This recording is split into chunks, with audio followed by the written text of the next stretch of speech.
आज मु चूर धरा पड़गली। आज आमर सकाळे रांधिबा पई परिबा थिलानी। मु भाबिली किछि तो नाही, जाउची कलरा साग तुली आलू संगरे भाजी दे। जाईकी कलरा साग तुलिला बेले मोर मने पड़िला मो स्वामी तो पिता से को तारे भात खाइबे, से कोन लुण रे भात खाइबे ना। मु भाबिली ना आज जेमती हेने भी तांको पिता खुइबी, एमिति भाजी की देमी जे से जानि परिबेनी पिता साग बोली। लोक पिता जिंस खाइबा पई बहुत पसंद करंती, देह को भलो बोली।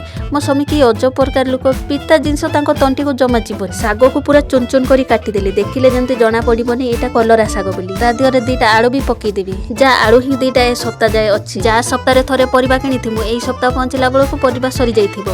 तापरे भाजिला बेले टिके चीनी पकई देली, पिता पिता न लागबो। जदी खाइला बेले जानि परिबे ना मो पिठी रे गडिया खुलिबे। आउ नने भात भी खाइबेनी, से लुण मुण लगी अल्प दीटा खाइबे। पेट पूरा खाई सारी की जानिले जानंतु। सेते बेले मो पिठी रे गडिया खुलंतु कि कुओ खुलंतु। ता आगरु जदी मु धरा पड़िबे ताने कोन फायदा, खाली टारे माडो खाइबे। आउ से खाई सारी की मु धरा पड़िले किछि नै, खाई तो सारी चंतु ना। तापरे तांको खाइते देला बेले मते तो बहुत डर लागुचे। मु खाली भगवान को डाकुचे, हे भगवान न जना पड़ू रे तांको। तापरे जोटा डरुथली सेटा ही हेई गला। मो स्वामी बहुत चालाक से जानि गले। शेषरे से लुण लंका सहित ही भात खाइले। तापरे मते मो स्वामी कहउचंती निजो को बहुत चालाक भाबुथले ना।